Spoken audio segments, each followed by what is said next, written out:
ಮೇಲೆ ಕೈ ಇಟ್ಟು ಮತ್ತೆ ಮಂತ್ರ ಜಪವನ್ನ ಮಾಡ್ತಾ ಮಾಡ್ತಾ ಇರುವಾಗ ಆತ ಮತ್ತ ನಿಧಾನಕ್ಕೆ ಕಣ್ಣು ತೆರೆದು ಎದ್ದು ಕೂತ ಅನ್ನುವಂಥ ಪ್ರಸಂಗ ಬರ್ತದೆ.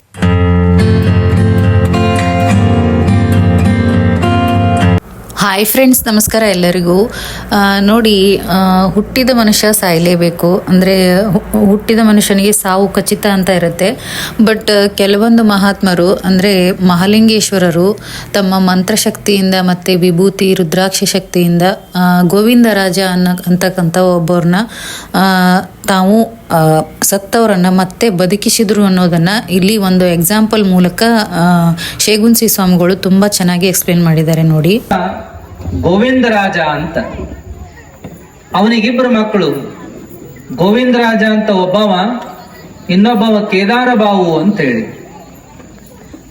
ಗೋವಿಂದರಾಜ ಮತ್ತು ಕೇದಾರ ಬಾವು ಅಂತ ಇಬ್ಬರು ಮಕ್ಕಳು. ಗೋವಿಂದರಾಜ ಸ್ವಲ್ಪ ಅಶಕ್ತ, ಅವ ರೋಗಗ್ರಸ್ತ, ಮೂರ್ಛೆ ರೋಗ ಇತ್ತ ಅವನಿಗೆ. ಹಂಗಾಗಿ ಅವನಿಗೆ ಯಾವ ಜವಾಬ್ದಾರಿಗಳನ್ನು ರಾಜ ಕೊಟ್ಟಿರ್ಲಿಲ್ಲ. ಆದ್ರೆ ಅವನ ಸಣ್ಣ ಮಗ ಏನಿದ್ದ ಕೇದಾರ ಬಾವು, ಅವ ಬಲಶಾಲಿ, ಅಷ್ಟ ವಿದ್ಯಾವಂತನೂ ಕೂಡ. ಅವಂಗ ಎಲ್ಲಾ ರೀತಿಯ ವಿದ್ಯಾಭ್ಯಾಸವನ್ನು ಮಾಡಿಸಿ ತನ್ನ ನಂತರದ ಉತ್ತರಾಧಿಕಾರ ಸ್ಥಾನವನ್ನ ಅವಂಗ ಕೊಡುವಂತ ನಿರ್ಣಯವನ್ನ ಮಾಲೋಜಿ ಮಾಡಿದ್ದ. ಈ ಗೋವಿಂದರಾಜ ಏನಿದ್ನಲ್ಲ, ಇವ ರೋಗಗ್ರಸ್ತ, ಬಹಳ ಅಶಕ್ತ, ಆದರೂ ಕೂಡ ಅಷ್ಟೇ ಭಕ್ತಿವಂತನಾಗಿದ್ದ. ಅವನಿಗೆ ಬರುವಂತ ರೋಗದ ವಿಚಾರವನ್ನ ಗುರುಗಳ ಮುಂದೆ ರಾಜ ಹೇಳಿದ್ದಿಲ್ಲ.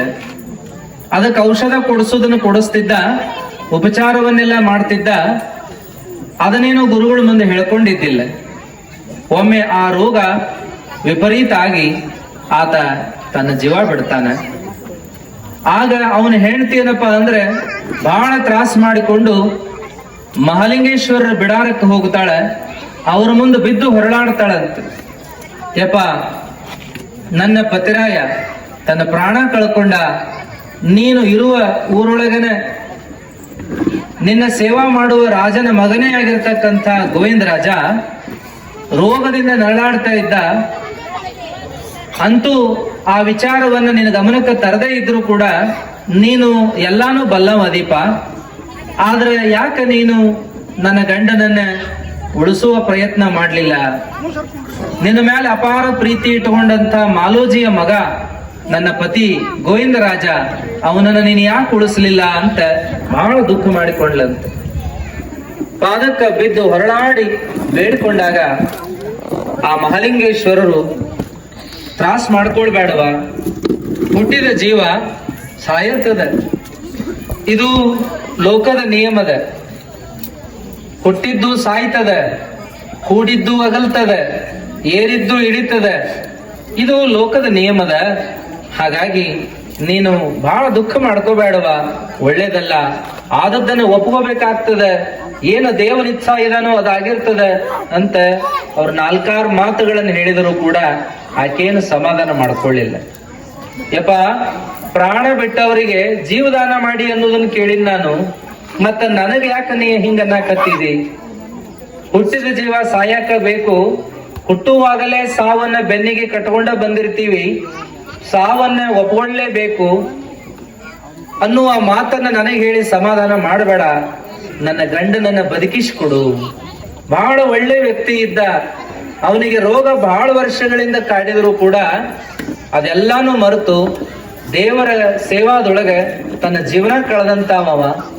ಅವನ ಮೇಲೆ ನೀನು ಕರುಣೆ ಮಾಡಿ ಹೇಗಾದರೂ ಜೀವದಾನ ಮಾಡಬೇಕು ಅಂತೇಳಿ, ನನ್ನ ಮಾಂಗಲ್ಯ ಭಾಗ್ಯ ನನಗೆ ಮರಳಿ ಕೊಡಬೇಕು ಅಂತೇಳಿ ಆಕೆ ಬಹಳ ಹತ್ತು ಕರೆದು ಬೇಡಿದಾಗ ನೋಡೋರಿಗೆಲ್ಲ ದುಃಖ ಆಯ್ತು. ಆಗ ಮಹಾಲಿಂಗೇಶ್ವರರು, ನಿಮ್ಮ ಅರಮನೆಗೆ ಬರ್ತೀವಿ ನಡೆಯುವ ಅಂತ ಹೇಳಿ ಆ ಅರಮನೆಗೆ ಹೋಗ್ತಾರೆ. ಮಾಲೋಜಿಯು ಕೂಡ ಬಹಳ ದುಃಖ ಮಾಡಿಕೊಂಡು ಗುರುಗಳ ಮುಂದೆ ಕೈ ಮುಕ್ಕೊಂಡು ನಿಂತಿರ್ತಾನೆ. ಮಾಲೋಜಿ ಬೇಡಿರಂಗಿಲ್ಲ, ನನ್ನ ಮಗನನ್ನ ಬದುಕಿಸ್ರಿ, ಬಾಳಸ್ರಿ ಅಂತೇಳಿ. ಆದ್ರೆ ಅವನ ಸೊಸಿ ಏನಪ್ಪಾ ಅಂದ್ರೆ ಬಹಳ ದುಃಖ ಮಾಡಿಕೊಂಡು ಬೇಡ್ತಕ್ಕಂತ ಸಂದರ್ಭ ಮಹಾಲಿಂಗೇಶ್ವರರು ಅವರ ಅರಮನೆಗೆ ಬಂದು ನೋಡ್ತಾರೆ. ಆತನನ್ನ ನೋಡಿದಾಗ ತಲೆಯಿಂದ ಪಾದದವರೆಗೂ ಎಲ್ಲಾ ಕಡೆ ದೃಷ್ಟಿಯನ್ನ ಹಾಯಿಸ್ತಾರ. ಪಾಪ ಎಂಥ ಒಳ್ಳೆ ವ್ಯಕ್ತಿ ಅಂತ ನಾನು ಕೇಳಿದ್ದೆ. ಆದ್ರೆ ಆ ವ್ಯಕ್ತಿ ನನ್ನ ಜೋಡಿ ಹೆಚ್ಚಾಗಿ ಒಡನಾಟ ಮಾಡಿಲ್ಲ ಅನ್ನೋದಕ್ಕೆ ಗೊತ್ತಾಗ್ಲಿಲ್ಲ. ಆದ್ರೆ ಇಂಥ ವ್ಯಕ್ತಿ 4 ಹೊತ್ತು ಬಾಳ್ಬೇಕಾಗಿತ್ತು, ಆದ್ರೆ ಆಯುಷ್ಯ ಇಷ್ಟ ಪಡ್ಕೊಂಡು ಬಂದಿದ್ದ ಅಂದ್ರೆ ಏನ್ ಮಾಡೋದದ ಅಂತ ರಾಜನ ಮುಂದೆ ಮಾತನಾಡ್ತಾ, ನೋಡೋಣ ಶಿವನಿಚ್ಛಾ ಇದ್ರೆ ಆತನ ಜೀವ ಯಾಕೆ ಮರಳಬಾರದು ಅಂತ ಹೇಳಿ ಆತನ ಕಿವಿ ಒಳಗೆ ಓಂ ನಮಃ ಶಿವಾಯ ಮಂತ್ರೋಚ್ಚಾರವನ್ನು ಮಾಡ್ತಾರಂತೆ. ಓಂ ನಮಃ ಶಿವಾಯ ಮಹಾಮಂತ್ರವನ್ನೇ ಆತನ ಕಿವಿ ಒಳಗೆ ಹೇಳ್ತಾರೆ. ಮುಂದೆ ತಮ್ಮ ಕೊರಳಾಗಿರುವಂತ ರುದ್ರಾಕ್ಷಿ ಮಾಲೆಯನ್ನ ಏನು ಪ್ರಾಣ ಕಳ್ಕೊಂಡು ಮಲಗಿದಂತ ಆ ಗೋವಿಂದರಾಜನ ಕೊರಳಿಗೆ ಹಾಕ್ತಾರೆ. ಆತನ ಹಣೆಗೆ ವಿಭೂತಿಯನ್ನು ಹಚ್ತಾರೆ. ಹಚ್ಚಿ ಆತನ ಎದೆ ಮೇಲೆ ಕೈ ಇಟ್ಟು ಮತ್ತೆ ಮಂತ್ರ ಜಪವನ್ನ ಮಾಡ್ತಾ ಇರುವಾಗ ಆತ ಮತ್ತೆ ನಿಧಾನಕ್ಕೆ ಕಣ್ಣು ತೆರೆದು ಎದ್ದು ಕೂತ ಅನ್ನುವಂಥ ಪ್ರಸಂಗ ಬರ್ತದೆ. ಗೋವಿಂದರಾಜನಿಗೆ ಪ್ರಾಣದಾನ ಮಾಡುವಂತದ್ದಾಯ್ತು. ಎಲ್ಲರೂ ಸಂತೋಷದಿಂದ ಗುರುಗಳಿಗೆ ಕೈ ಮುಗಿದ್ರೆ ಗುರುಗಳಂದ್ರು, ಇದು ನನ್ನ ಇಚ್ಛಾ ಅಲ್ಲ, ಇದು ಪರಮಾತ್ಮನ ಇಚ್ಛಾ. ಹುಟ್ಟು ಸಾವು ಅವನ ಕೈಯನ್ನು ಇವೆಲ್ಲ. ಹುಟ್ಟು ಸಾವುಗಳನ್ನ ಗೆಲ್ಲಿಕ್ಕೆ ಯಾರ ಕಡೆಯಿಂದ ಸಾಧ್ಯದ? ಎಂತ ಮಹಾತ್ಮರಿಗೂ ಇವು ಬಿಟ್ಟಿಲ್ಲ. ಮರಣ ಬಂದರೇನು ತಪ್ಪಿಲ್ಲ, ತಿಳಿದ ಮಹಾತ್ಮರಿಗೆ ಬಿಟ್ಟಿಲ್ಲ. ಮಾನವರಿವರೇನು ಗಟ್ಟಿಲ್ಲ, ಮಹಾದೇವನ ತಿಳಿದವರು ಯಾರೂ ಕೆಟ್ಟಿಲ್ಲ ಅಂತ ಕಡ್ಕೊಳ ಮಡಿವಾಳಪ್ಪ ಹಾಡ್ತಾನೆ ನೋಡ್ರಿ. ಯಾರನ್ನೂ ಬಿಟ್ಟಿಲ್ಲ, ಇದು ಸಾವು. ಡಿಂಬದೊಳಗೆ ಒಂದು ಪ್ರಾಣ, ಕಂಬ ಸೂತ್ರ ಗೊಂಬೆಯಂತೆ, ಎಂದಿಗಾದರೂ ಒಂದು ದಿನವೂ ಸಾವು ತಪ್ಪದು ಅಂತ ಹೇಳ್ತಾರೆ. ಹಾಗಾಗಿ ನಾವು ಹಾದಿ ಒಳಗೆ ಬರುವಾಗ ನಮ್ಮ ರಾಮಕೃಷ್ಣ ದೇವರಿಗೆ ಕೇಳಾತಿದ್ದೆವು, ಏನಪ್ಪಾ ಅಂದ್ರೆ ಈ ಸತ್ತವರನ್ನ ಬದುಕಿಸಿದ್ರು ಅನ್ನುವ ಕಥೆನೂ ಬರ್ತಾವ ಒಂದ್ ಕಡೆ. ಮತ್ತೊಂದು ಕಡೆ ಏನ್ ಬರ್ತದ ಅಂದ್ರೆ ಬುದ್ಧನ ಜೀವನದಾಗ ಆಕಿ ಕಿಸಾ ಗೌತಮಿ ಅಂತ ಬರ್ತಾಳ ನೋಡ್ರಿ. ನಿಮಗ್ ಗೊತ್ತಿರ್ಬೇಕು ಕೆಲವ್ರಿಗೆ. ಕಿಸಾ ಗೌತಮಿ ಅಂತ ಬುದ್ಧನ ಭಕ್ತಿ ಮಾಡಾಕಿ, ಬುದ್ಧನ ಭಕ್ತೆ.